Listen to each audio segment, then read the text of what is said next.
J'ai quand même bien de la chance. J'ai à côté de moi un mec qui m'a fait mourir de rire dans une pièce qui s'appelle Jean-Louis XIV, il y a quelques mois, que j'avais interviewé. Et j'ai de l'autre côté quelqu'un qui m'a appris à parler français, ou à comment mieux parler le français. C'est pas faux. C'est Laurent Deutsch. Et c'est Nicolas Lombreras. Voilà. Alors, pour situer les deux... Bah moi je suis à droite. Et puis Nicolas, je suis comédien. Et Nicolas a mis en scène ce spectacle qui s'appelle Rocambolesque. Non plus. Romanesque. Romanesque, je sais pas pourquoi je Rocambolesque, c'est joli aussi. Ça aurait pu être pas mal. Rocambolesque, c'est écrit derrière. Hein, ouais, voilà. Pourtant, en plus, le mec, c'était comme le port salut, c'est écrit dessus, mais. Ah oui, mais je sais pas lire à l'arrière. C'est ça, faut les rétros, On nous apprend dès le départ, alors, que ça s'appelle romanesque et non pas rocambolesque. Ça, c'est déjà le départ du spectacle. Ne vous trompez pas, parce que rocambolesque, c'est dans une autre salle, un peu plus loin. Et moi, je suis au Théâtre de Paris. Voilà, romanesque, c'est au Théâtre de Paris. C'est au Théâtre de Paris, dans une salle qui est tout en haut, qui s'appelle la salle Réjeanne. Magnifique salle Réjeanne, qui d'ailleurs nous accueille là ce soir, hein, et qui a une histoire, cette salle Réjeanne, puisqu'elle est habitée encore aujourd'hui par le fantôme de Réjeanne. Et oui.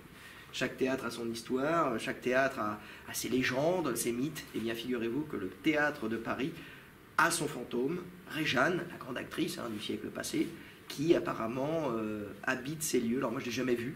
D'ailleurs, te presse pas, hein, Réjeanne, c'est pas la peine de te montrer tout de suite. Mais apparemment, elle est là, elle serait du côté jardin, là, flanquée du côté de Nicolas. Les techniciens du Théâtre de Paris peuvent vous confirmer qu'ils l'ont vu, hein, qu'ils ont senti quelque chose de très froid, un courant d'air. Voilà. Comment romanesque va petit à petit se dévier vers quelque chose de plus épouvante. Après romanesque, épouvante, un truc flippant, quoi, sur les théâtres hantés. C'est aussi bien, ça que vous allez venir voir. Pour la semaine dernière. Pour Halloween, c'était bon, c'était bon. De toute façon, moi, je suis toujours le mec des bonnes idées après coup, quoi. Merde, j'aurais dû annoncer ça comme ça pour Halloween. Quelle erreur. Bon, venez voir le fantôme de Réjeanne. Mais donc romanesque, spectacle en l'occurrence. Romanesque. Quand même. Oui, romanesque. Alors, au départ, on croit que le français viendrait des Gaulois.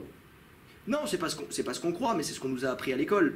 Je pense que toi, comme moi, on a appris que nos ancêtres étaient les Gaulois. Et aujourd'hui, on en revient. On dit que nos ancêtres ne sont pas forcément les Gaulois. En tout cas, ce qui est sûr, c'est qu'il n'y a pas que les Gaulois qui ont forgé petit à petit ce pays et ses Français, ses habitants. Mais en plus, au niveau de la langue, le français n'a rien à voir avec le gaulois. C'est ce par quoi je commence mon spectacle, cette surprise, quelque chose quand même qui fait flipper tout le monde. Hein. Je suis désolé, quoi. L'ancêtre du français, ça n'est pas le gaulois.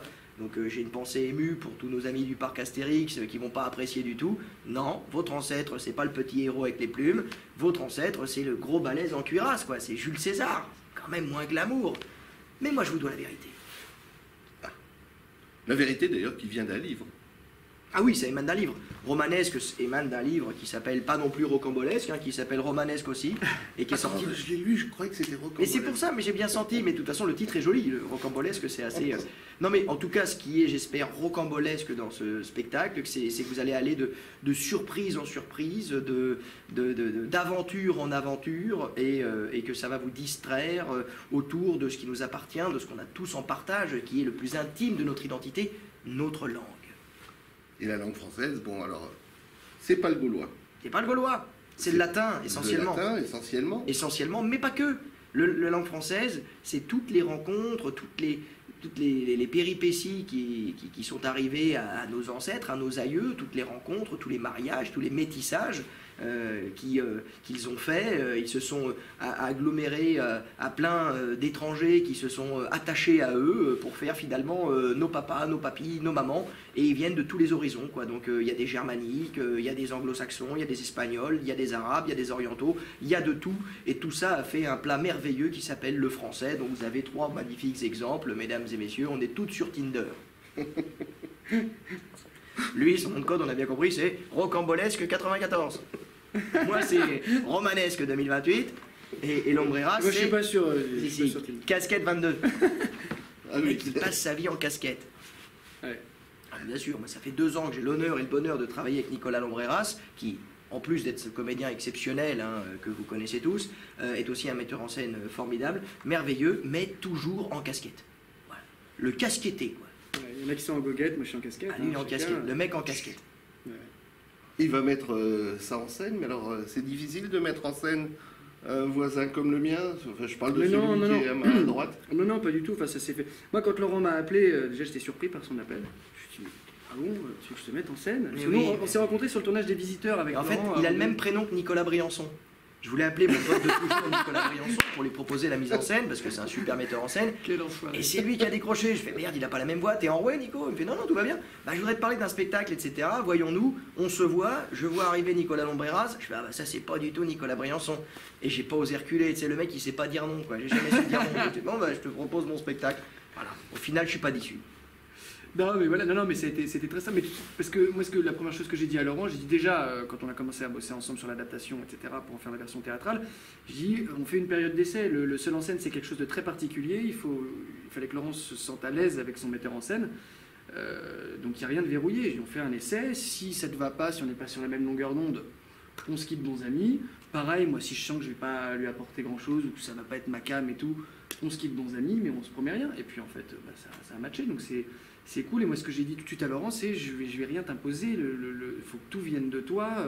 Que quand des idées partent de son côté ou du mien et tout, il faut qu'il soit en accord avec tout. Pour qu'il soit heureux sur scène, qu'il assume tout, qu'il n'y ait pas une vanne, un mouvement, un déplacement, qui dise ah putain il m'a forcé à le faire, mais en vrai je le sens pas et je le fais forcer chaque soir et du coup ça respire pas. C'est pas. Faut que tout soit harmonieux. Voilà. Après une dizaine de représentations, tu as déjà fait des changements dans la mise en scène, pas dans le texte, parce Non, que non, le texte c'est... Oh, le texte peut bouger aussi, c'est-à-dire que avant tout c'est un spectacle. Mon ambition première, elle est de vous divertir. Elle est de vous amuser, mais moi... raconter une histoire. Je raconte une histoire, mais une histoire qui est truculente, qui est amusante, qui est surprenante, mais qui est drôle, quoi. C'est de la comédie. Mon spectacle, j'espère qu'il va vous arracher au moins une vingtaine de fous rires, quoi. Ah, c'est le moins qu'on puisse dire. En tout cas, c'était le pari et l'ambition, parce que si c'était d'être un professeur didactique, etc., c'est pas ce qui m'a en tout cas donné envie de faire de la scène et d'être comédien. Moi j'ai été comédien parce que j'avais envie de faire rire, faire le malin, amuser la galerie, et c'est la même chose avec ce spectacle. Ça n'est pas un cours d'histoire, c'est avant tout un spectacle humoristique autour de la langue française. On apprend plein de choses, mais de manière ludique, captivante et amusée. Moi j'aurais aimé que quand j'étais à l'école, il y a 300-400 ans, on me fasse rire comme ça, j'aurais peut-être suivi les cours avec une attention fébrile, je me serais marré, j'aurais été content, je me levais le matin tôt pour être content d'aller mais là-bas. surtout pour une discipline, une matière comme l'histoire géo. L'histoire, comme son nom l'indique, c'est une histoire qu'on raconte qui s'est passé, qui est derrière nous, mais un prof doit nous raconter une histoire. Effectivement, Laurent est certainement le meilleur des professeurs. Bah, l'avantage que j'ai par rapport à un professeur, c'est que moi, le public paye sa place pour venir me voir. Donc déjà, il est particulièrement disposé.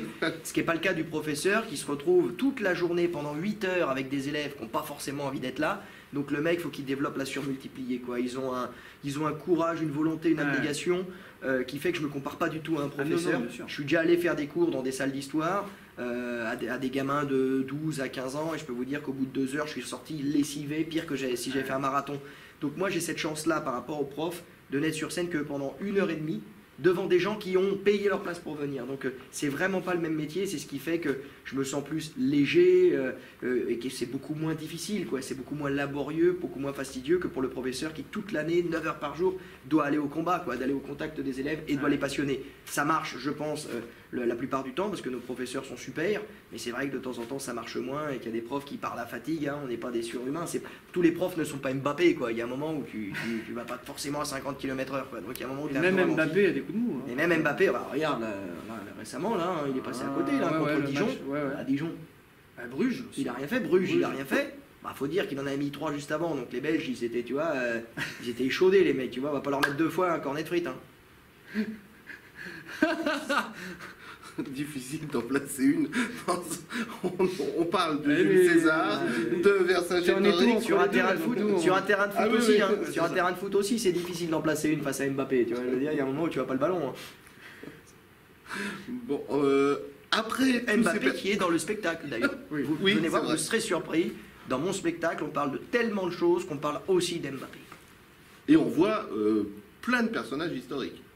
Ah bah oui, on peut le dire. C'est vraiment une galerie de personnages incarnés. J'essaie de me mettre en situation, j'essaie de les faire ressurgir de leur cendre et de l'oubli et de leur tombe, parce qu'ils ont une existence, ils sont encore présents quelque part dans cette langue qu'on parle, dans ce pays dont on profite, et bien qu'on a eu qu'on a en location, qu'on a en partage, dont on est les légataires et les héritiers de ces gens qui ont traversé un temps l'histoire et dont il reste des choses, puisque c'est eux qui vraiment ont façonné notre pays. La France, c'est 70 millions d'habitants, mais c'est 3 milliards de morts, donc il ne faudrait pas les oublier, tout cela. Voilà. Et imagine, en plus, c'est des payants. Voilà, public illimité, quoi. Il y a du monde à venir, là, il y a du monde. Là, tu remplis plusieurs Bercy. Laurent Deutsch a rempli déjà les soirs où je suis venu, c'était plein à craquer. Alors, rassurez-vous, Guy, c'est plein à craquer, mais devant le succès, devant ce triomphe qui ne se dément plus, on a rajouté une date maintenant. On joue mardi soir aussi. Voilà. On joue dimanche, lundi et maintenant le mardi soir au Théâtre de Paris. Et pour ceux qui se poseraient la question, mais quand est-ce qu'il va aller en tournée, puisque cette question est beaucoup réclamée sur les réseaux sociaux, eh bien ce sera pour l'année prochaine. Voilà. À partir de septembre 2020, une énorme tournée dans toute la France, les dom-toms, les territoires d'outre-mer, enfin voilà, tous les pays de la francophonie. Nous arrivons l'année prochaine. Laissez le temps à ce spectacle de bien se roder, je l'essaye sur les Parisiens, et après je viens vous le proposer. Ça laisse le temps... Si même les Parisiens se marrent, imaginez alors vraiment que c'est drôle. Oui. Est-ce que ça laisse le temps... Parce que je peux vous dire qu'Anne Hidalgo, elle fait tout pour qu'on rigole pas dans Paris, c'est compliqué, c'est un champ de mine. Tu vas chercher le pain, t'es pas sûr de revenir. Tout est compliqué. Tout est compliqué. Bon. Vas-y, prends la parole. Ça, c'est rocambolesque. Je prends la parole pour dire quoi Comment tu l'as adapté? Comment tu l'as mis en scène, adapté? Alors, Laurent donc, a écrit le livre, au départ, qui est sorti à l'automne il y a 2 ans. L'année dernière. Non, l'année dernière. L'année dernière, pardon, l'année dernière. 2018. Automne de l'année dernière. 100 000 exemplaires vendus. C'est pas mal. Oh, c'est la Ligue 1. Je suis dans les 20 auteurs français les plus vendus au niveau des essais. C'est pas mal. Mais gros mec, il va se faire détester, il va se faire pourrir. Avec la grosse pastèque. Il faudrait faire les tranches plus fines maintenant. Voilà, ça a été un beau succès. Je vous rassure, il a pas le melon. C'est quelqu'un de très simple, Laurent. Bah oui. C'est pour ce que les gens disent. Bah oui, mais en tout cas dans le privé. Je suis en train de t'aider. Je te tends la main. Je t'aide, là, je suis en train d'essayer de calmer le jeu. Non, mais voilà, oui. Au départ, c'est un livre qui s'est vendu l'année dernière. Donc, il fait quoi, 400 pages à peu près le livre, Oui, mais en fait, je l'ai écrit à 4 mains. C'est-à-dire que ce livre-là, j'avais déjà l'intention d'en faire un spectacle.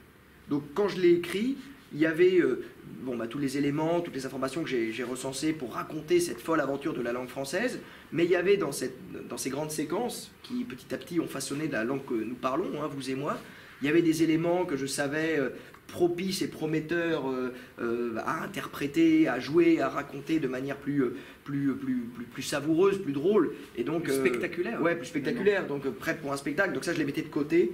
Et dans le livre, il n'y a pas tout. Dans le spectacle, il n'y a pas tout.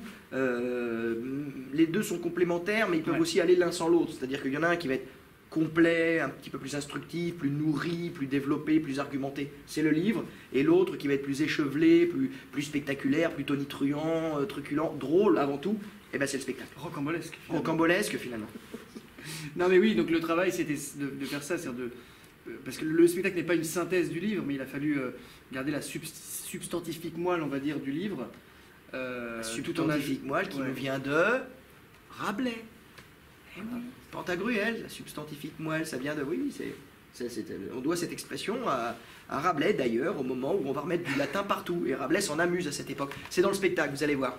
Parce que vous vous en doutez pas, mesdames, messieurs, mes congénères, mais on vit encore dans une hiérarchie aujourd'hui, où le latin est encore au-dessus de nous, il plane un peu comme un vampire, comme un fantôme, comme le fantôme de Réjeanne dans cette salle, il est là, c'est au-dessus le latin, on s'en est pas défait. C'est pourquoi mon spectacle s'appelle romanesque, parce qu'évidemment il y a une origine latine, l'ancêtre du français c'est le roman, la langue romaine, vulgaire, dénaturée, un latin abîmé. Le français c'est un latin vulgarisé, d'où cette langue romane, le roman qui a donné le français. On n'est jamais sorti du latin, vous comprendrez pourquoi dans le spectacle. Est-ce que vous avez, à l'école, appris le latin l'un ou l'autre? Oui, moi. J'étais à l'école en cours de latin, et pour le coup, ça ne m'a pas autant amusé que maintenant. C'est-à-dire que si les profs de latin avaient tenté, nous avaient orienté davantage vers une chasse au trésor de l'étymologie, puisque 80% des mots que vous employez, c'est du latin à l'origine, eh bien si on avait joué à une espèce de chasse au trésor pour retrouver l'origine du mot, je suis sûr que ça nous aurait, enfin moi en tout cas, ça m'aurait beaucoup plus passionné que les bêtes déclinaisons rosaces, rosae, Raconte l'origine du mot foi. Je trouve cet exemple intéressant. Il n'est pas dans le spectacle en plus, donc là c'est vraiment une exclue. Non mais l'origine du mot foi. On n'a pas gardé dans le spectacle, non mais par rapport à la côté chasse au trésor, d'où vient le mot foi? Oui, c'est vrai que le foie, bah oui, non mais là c'est un rapport avec le latin, mais un latin dénaturé, c'est-à-dire que foi en latin, le mot foi vient pas du mot foi latin. Donc merci Nicolas pour cet exemple complètement brouillon qui va nous brouiller. Mais non, mais là c'est par rapport à l'étymologie, bien sûr, chasse au trésor. Bah, le latin, en fait, en latin, foi, ça se dit yécour, J-E-C-U-R. Mais nos ancêtres gallo-romains, ils aimaient manger du foie, hein, quand ils bouffaient à table, à la figue. C'est-à-dire assaisonné à la figue. Et ça se disait sur les étals du marchand gallo-romain de l'époque, ficatum yécour, donc foie parfumé à la figue. Mais pour aller plus vite, hein, parce que la ménagère qui fait ses courses, elle est pressée, faut qu'elle aille chercher les petits à l'école, etc. Donc elle disait pas, vas-y, mets-moi 200 grammes de ficatum yécour. Elle disait, bah, mets-moi 200 grammes de ficatum, la ficatum, j'ai compris, la ficatum, tu vois. Et donc, petit à petit, le mot ficatum qui veut dire figue, correspondait en fait au foie parfumé à la figue qu'on voulait. Et donc petit à petit on a transformé le mot ficatum yécour en ficatum en foie. Et voilà comment de figue on a fait foie. C'est clair? C'est clair. Très clair. Moi c'est clair. Mais c'est comme le mot manger un sandwich grec. Tu vois, quand on va bouffer un sandwich grec, les mecs ils sont pressés aujourd'hui. Ils vont pas manger un sandwich grec, ils vont manger un grec, ils vont se taper un grec. Alors je rassure Nikos et ses copains, on va pas taper un grec. Quand on va se taper un grec, c'est qu'on va manger un sandwich grec. Mais pour aller plus vite, on fait une corruption, hein, on contracte les choses, on les compresse, on les comprime pour aller vite. Hein, c'est le sens de notre époque. Internet, c'est frénétique, hein, c'est l'immédiat, le tout de suite. Donc on veut plus un sandwich grec façon pita, on veut un grec. Et bien pour ficatum yécour, c'était pareil. Et voilà comment de yécour foie, on est passé à ficatum foie. Et tu parles de la foi aussi? Non, là c'est encore un autre truc. La fides, fidelis, oh là, c'est encore un autre mot latin celui-là. Ah là par contre on est 100% dans le latin. Donc, non mais c'est passionnant. C'est des... Moi je suis curieux à la base, et ce spectacle émane de cette curiosité de me poser la question de savoir ce qu'il y a derrière les mots qu'on emploie. Eh bien la plupart du temps, derrière les mots qu'on emploie, il y a des hommes, il y a des humanités, il y a des histoires, et c'est souvent très drôle et passionnant. Voilà, et c'est de cette passion, de cet amusement-là, je me suis dit, bah, je ne suis pas un empire dans un empire, si ça me plaît à moi, ça plaira forcément aux autres. Et qu'est-ce que tu penses le cas. Du français actuel qui évolue encore de plus en plus, qui change? Non mais il évolue pas de plus en plus, il change comme il l'a toujours fait. On est dans un mouvement qui est continuel, on n'est pas... C'est souvent, on a l'impression d'arriver au grand soir, de toute façon, avec cette société un peu du sensationnel, on recherche le formidable, tout le monde cherche le grand soir, absolument, on est dans les superlatifs, c'est la journée la plus chaude, c'est le moment le plus terrible, c'est les embouteillages, voilà, on cherche les records, quoi. C'est le Guinness au quotidien aujourd'hui, mais la langue française, elle a toujours procédé comme elle procède aujourd'hui, c'est-à-dire qu'elle n'est pas en train de se défaire. La langue française, elle continue à se faire comme elle l'a toujours fait. Le français, c'était pas mieux avant, dans le passé. Non, non, non. Le français, c'est comme d'hab. Et j'ai envie de dire, c'est même encore mieux qu'avant, parce que c'est toujours vivant, c'est toujours surprenant, c'est toujours kiffant. Et c'est ce qui fait que c'est pas en train de mourir. Donc c'est grâce à ce côté insaisissable, en devenir, mouvement vivant, perpétuel, ouais. qui fait qu'il est vivant, quoi. Et c'est rassurant. Tant que ça bouge, c'est que ça vit. Donc continuons comme ça, les enfants. J'aime bien ce mot de la fin. Hein. Hein? J'ai failli dire, tu m'as pris le mot de la bouche. Voilà. Donc je rappelle, Laurent Deutsch, Nicolas Lumbreras, les deux réunis, un qui met en scène, un qui écrit. La bouche, en latin, c'est pas genou. D'ailleurs, il y a un truc marrant avec le mot genou. Pourquoi on dit le mot genou? Eh bien parce que l'embryon, dans le ventre de la mère, il est collé, vous savez, il est collé à la bouche. Et donc, genou qui veut dire bouche est devenu genou parce que le genou était collé à la bouche. Alors qu'au départ, en latin, genou c'est la bouche. D'ailleurs, on retrouve ce nom dans des étymologies, dans des villes comme Genève, qui est l'embouchure en fait. L'embouchure sur le Rhône, depuis le lac de Genève. Genova. D'accord. Ah ouais. Ah ouais. C'est marrant. Hein, ouais, c'est marrant. Donc si vous voulez en il y a savoir... plein de trucs marrants comme ça. Si vous aviez voulu en savoir plus... Il veut finir le mec. Le mec non, il veut rentrer pas chez lui. finir. Ah non, non, pas du il a rendez-vous sur Tinder, la rocambolesque 28. Là, mais vous allez avoir la salle qui va se remplir d'ici peu. C'est ce qu'on m'a prévu. On m'a dit il ne faut pas rester trop longtemps. Donc voilà. Parce que la salle, moi ça m'est égal, je veux bien rester jusqu'à demain. On peut commencer le spectacle avec eux, là, genre et tout. On a eu notre interview, messieurs dames. Tout à fait. Donc oui, au Théâtre de Paris, les lundis, mardis 20h et les dimanches à 17h30 Oui, jusqu'à n'hésitez la pas. fin de l'année. C'est un spectacle qui rapporte plus qu'il ne coûte. J'ai des phrases à l'emporte-pièce. Ah ouais, c'est des phrases de commerçant. T'as pas bossé. Toi, t'as jamais bossé chez BM, hein? Chez Chez BM. Chez BMW. Ah, il dit ça? Ah, bah, bien sûr. Ouais, c'est une voiture qui rapporte plus qu'elle ne coûte. Ouais. C'est l'avoir des sensations. Ça décoiffe la casquette. Bon. Ok. Et essayez de finir une interview avec l'un et l'autre. Interview mot français. Oui. Parce qu'on n'a pas parlé des anglicismes qui font peur à tout le monde. Aujourd'hui, il y a des anglicismes partout. Les anticlobiches sont dressés sur leur fauteuil. Ça y est, interview. Guy va se faire cogner. Rassurez-vous, interview à la base, c'est un mot français. C'est tout simplement entrevue.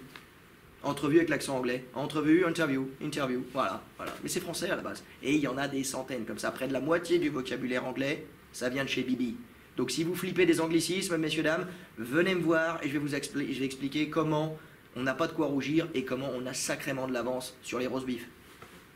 Et si vous voulez le voir, peut-être qu'il y a la sortie du théâtre, il pourra vous dédicacer son bouquin Ah oui, bien sûr. qui s'appelle Romanesque. Romanesque. La folle aventure de la langue française livrée chez vous en 1h30 de spectacle ou alors en 300 pages, voilà.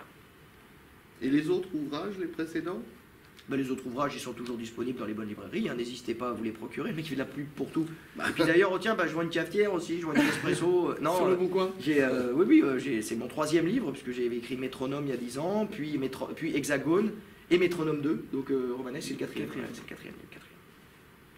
Les 4 à la divinité, hein, les 4 chemins de l'Éden, enfin bon, c'est voilà, chiffre très sacré chez les chrétiens. Le 4, c'est un chiffre magique.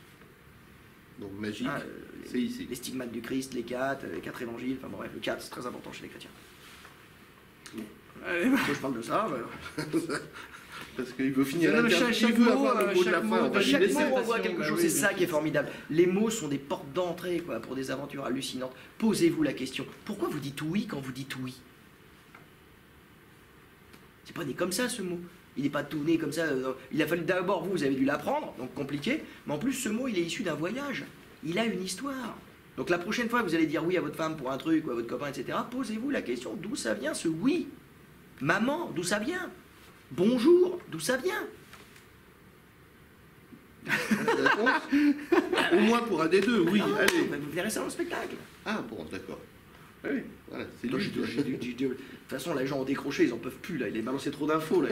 Il nous saoule, lui. Il est en parle fin de trop cassette, vite. là. Mais ils peuvent revenir, ils peuvent regarder plusieurs fois. C'est Oui, oui. l'avantage. On ne ressort pas du spectacle en ayant tout retenu, il faut 4-5 lectures pour... Pas du tout, je pense que même le spectacle...